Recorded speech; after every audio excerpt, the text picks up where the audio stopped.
Joining us live is Ilya Mushko, head of the Communications Department of the 47th Separate Engineering Brigade of the Support Forces, call sign Major. Major, welcome. Good morning. Good morning. I will be asking you about the work of engineering units. That is your area of expertise. And about their use of drones. How are engineering units using, in particular, vampires at the front today? Well, if we talk about technology, but first of all, I would like to congratulate you and all the wonderful women of Ukraine. Happy March 8th, happy International Women's Day. I wish I could use technology to somehow send you flowers to the studio, but unfortunately that's not possible. So let's talk a bit about other technologies. Let's discuss the Vampire UAV. Well, our brigade has been using the heavy UAV for quite some time now. The Vampire, which it helps us a lot, performs its job with great quality and saves the lives of our guys because it takes on all the dangerous work that used to be done before. Our guys, our sappers, used to do this work, whether it was setting up engineering barriers or even carrying out some logistical tasks.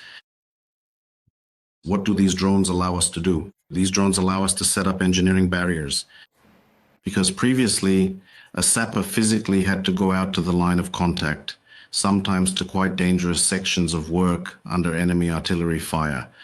But now, thanks to these drones, we save lives.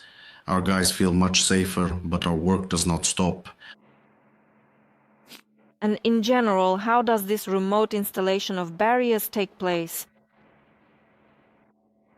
Well, look, before, in order to prepare a section for installing an engineering barrier, you had to equip several sappers. You needed to get them ready, supply them with ammunition, load them into a vehicle, and bring them to the place where they would start carrying out their task. Carefully unload all of the ammunition and, let's say, start their daily work.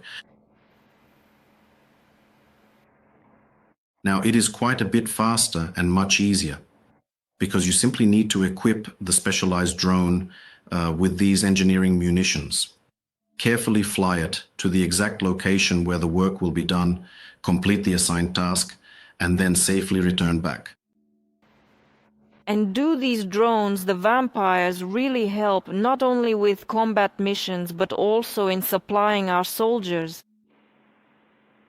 Of course they help. As I already mentioned, they also assist with small logistical tasks because we can't always deliver ammunition or perhaps something else. Food, water to the guys because we can't always get close to them because of such intense artillery shelling or perhaps due to the enemy's drone activity. But with the help of a UAV drone,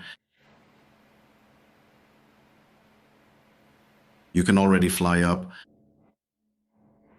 hand them water, deliver them ammunition so they can keep working and not lose those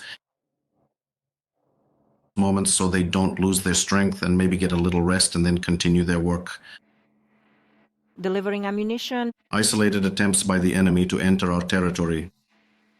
The enemy continues to probe our defenses and keeps sending their cannon fodder.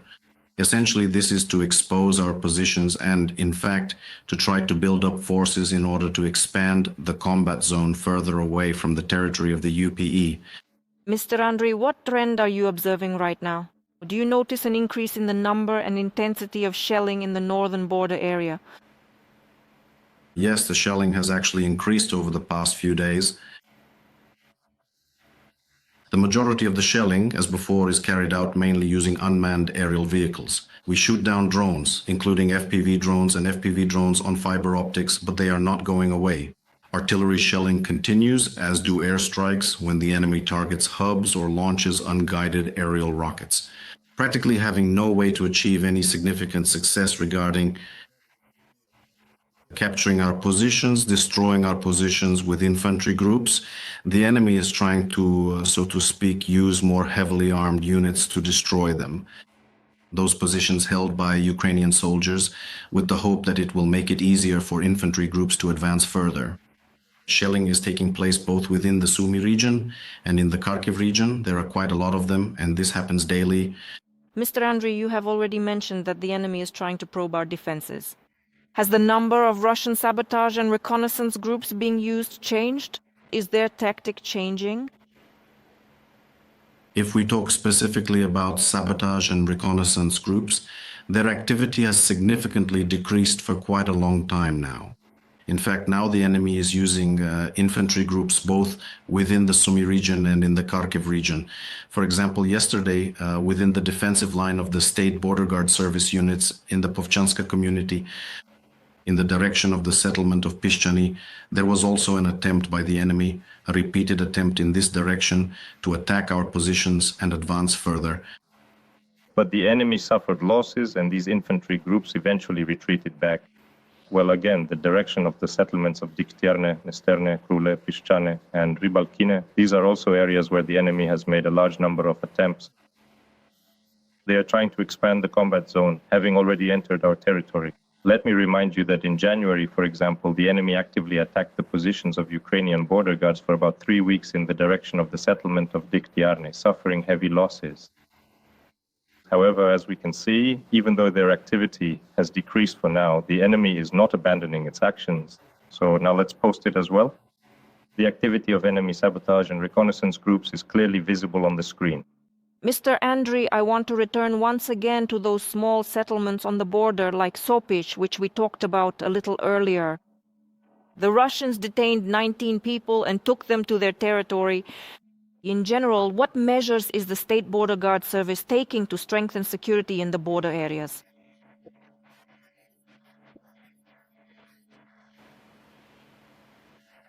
Deep within the heart of these remote rural villages, I was wondering if you are currently working closely alongside the local government authorities to provide essential support for the critical emergency evacuation efforts that are actively taking place right now across this entire region to ensure everyone's safety.